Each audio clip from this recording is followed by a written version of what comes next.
Pemimpin-pemimpin ASEAN termasuk ketua negara dan ketua kerajaan telah beransur tiba di Kuala Lumpur hari ini bagi menghadiri sidang kemuncak ASEAN ke-26 yang sudah membuka tirainya di Pusat Konvensyen Kuala Lumpur. Ivan Toh dari Pusat Media KLCC bersedia dengan laporannya. Teruskan. Ya, Taufik, yang paling awal tiba sudah pasti Perdana Menteri Kemboja Hun Sen pada Jumaat yang disusuli Sultan Brunei Sultan Hassanal Bolkiah dan bersama dengan Raja Isteri Penggiran Anak Hajah Salihah yang telah pun disambut oleh Menteri Luar Datuk Seri Anifah Aman semalam yang juga menerima sambutan rasmi di Pangkalan TUDM. Dan awal hari ini Malaysia selaku tuan rumah ASEAN tahun ini juga mengalu-alukan kehadiran pemimpin ASEAN yang lain.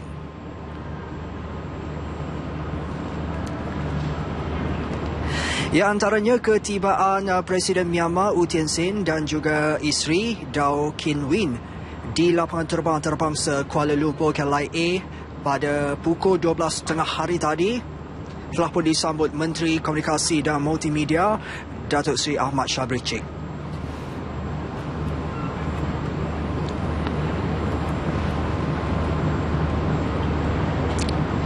Dan Perdana Menteri Laos Thomsing Thamavong yang tiba 20 minit kemudian disambut Timbalan Menteri Belia dan Sukan Dato' M. Saravanan.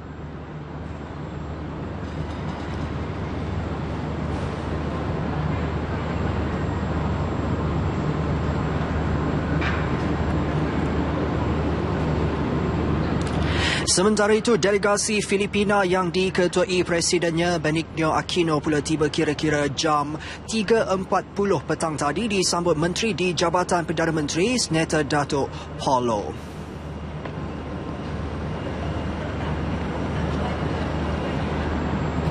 Baik, saya tarik perhatian anda kepada apa yang berlaku di KLCC hari ini termasuk Forum Kepimpinan ASEAN yang telah pun memasuki edisi ke-12. Turut berangkat pada majlis itu Sultan Perak Sultan Nazrin Shah dan Kamal Firman Shah yang membuat liputan di forum itu. Mungkin ada perkembangan yang ingin dikongsikan, Kamal? Ya, Ivan, saya kini berada di tingkat 1 Hotel Mandarin Oriental dan seperti yang dinyatakan oleh Ivan sendiri, inilah dia Forum Kepimpinan ASEAN kali ke-12. Baik, saudara, turut berangkat tiba sebentar tadi iaitu Sultan Perak Sultan Nazrin Muhyiddin Shah dan Perdana Menteri Kemboja Samdech Hun Sen, juga Presiden Myanmar U Thein Sein.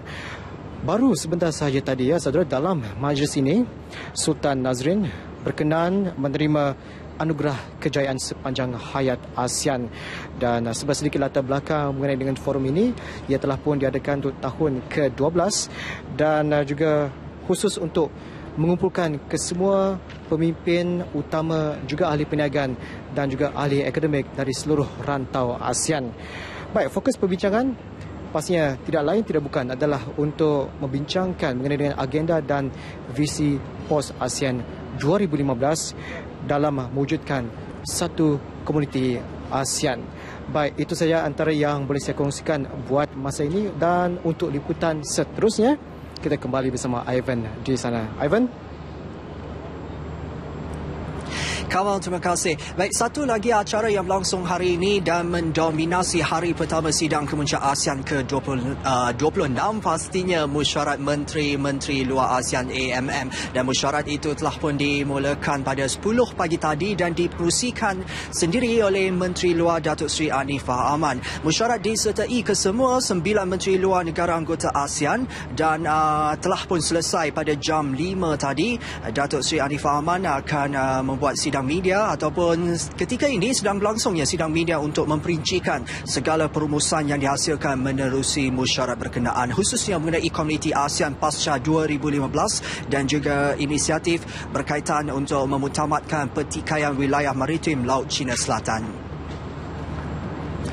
Ya, menyentuh isu itu, Filipina kekal dengan pendirian dalam isu Laut Cina Selatan dan mengulangi amarannya seperti sebelum ini. Penambakan besar-besaran oleh negara China baginya memberi pelbagai implikasi selain jelas melanggar kedaulatan negara-negara serantau. Dan kerana itu Manila menerusi Menteri Luarnya Albert F. Del Rosario menggesa ASEAN untuk bertindak tegas dengan tidak membiarkan China terus mencabuli seterusnya menggagalkan usaha memutamatkan dokumen dan kod tata laku COC bagi menyelesaikan pertikaian 6 negara berkenaan.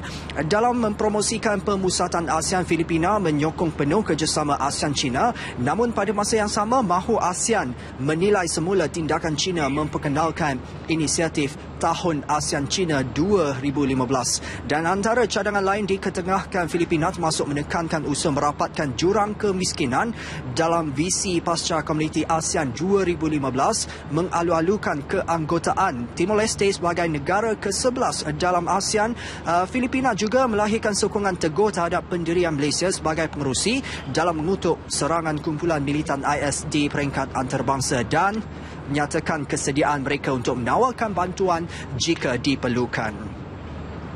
Ya, saudara, Mesyuarat Menteri Ekonomi ASEAN AEM bersama dengan Pesuruhjaya Perdagangan Kesatuan Eropah EU yang ke-13 juga berlangsung hari ini dan merumuskan perkara-perkara penting dalam menilai semula hala tuju dan masa depan kedua-dua pasaran dan sudah pun menghasilkan sesuatu yang saya kira cukup positif, iaitu ASEAN dan juga EU telah pun senada untuk mengambil langkah pragmatik, realistik dan secara berperingkat dalam mengukuhkan kerjasama meneroka kemungkinan meneruskan rundingan perjanjian perdagangan bebas FTA antara kedua-dua rantau selepas Komuniti ASEAN AEC direalisasikan penghujung tahun ini. Dan ke arah itu, proses kajian bidang kerjasama akan dijalankan oleh pegawai-pegawai kanan ASEAN dan EU yang juga akan bermula pada akhir tahun nanti.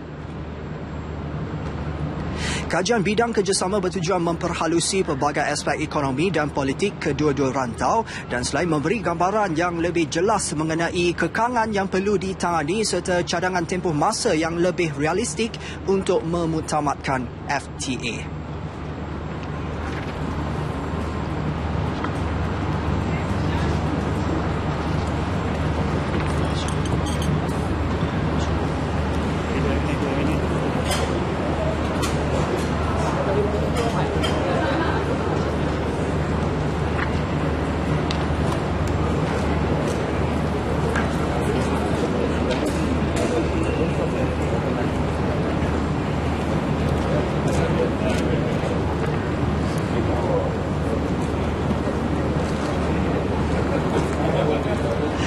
Baiklah, Menteri-Menteri ASEAN turut mengalu-alukan pengumuman EU tentang bantuan tambahan bernilai 100 juta euro untuk tempoh 7 tahun akan datang dan ini termasuk 86 juta euro untuk rangkaian kemampanan, integrasi ekonomi dan perdagangan antara rantau. EU kekal sebagai sumber pelaburan terbesar di rantau ASEAN sekaligus menjadi rakan dagang kedua terbesar ASEAN dengan jumlah keseluruhan dagangan berkembang kepada $246.2 bilion pada 2013 iaitu mewakili 9.8% jumlah dagangan ASEAN.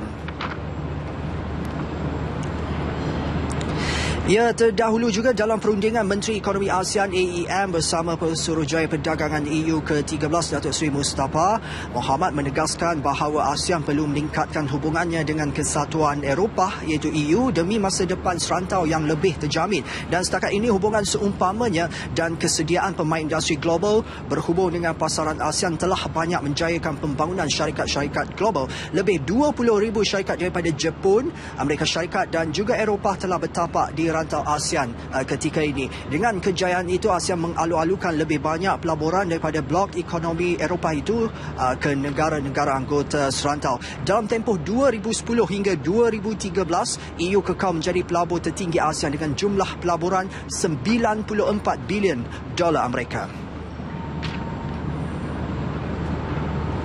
Baik, itu antara perincian mesyuarat-mesyuarat yang berlangsung hari ini. Baik, jika semalam kami telah kongsikan kepada anda mengenai tahap keselamatan yang telah pun dipertingkatkan di sekitar KLCC ini sepanjang penganjuran sidang kemuncak ASEAN ke-26, khidmat pasukan perubatan juga amat diperlukan bagi penganjuran majlis berprestij seperti ini dan 65 petugas perubatan telah pun diletakkan untuk siap siaga sepanjang persidangan untuk menghadapi sebarang kemungkinan.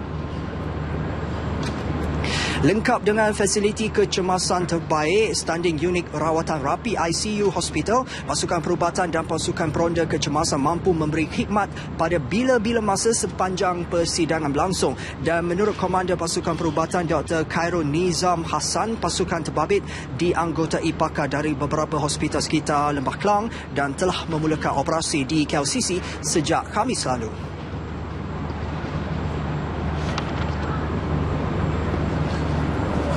Kita fokus terhadap semua ketua negara dan delegasi.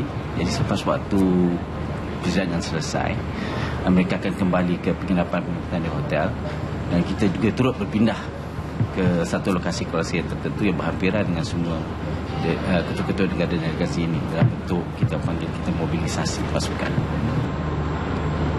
Ya, bagi melicingkan tugasan itu juga, pasukan perubatan dibagikan kepada 6 kumpulan yang setiap satunya diketuai pakar kecemasan. Pada masa yang sama, 2 pakar perubatan turut ditugaskan menjalankan rondaan di sekitar lokasi persidangan sepanjang masa. Dan untuk setiap kes kecemasan, pesakit akan menerima rawatan awal di pusat perubatan sebelum dihantar ke Hospital Kuala Lumpur HKL ataupun Hospital Putrajaya atau Institut Jantung Negara IJN untuk rawatan lanjut.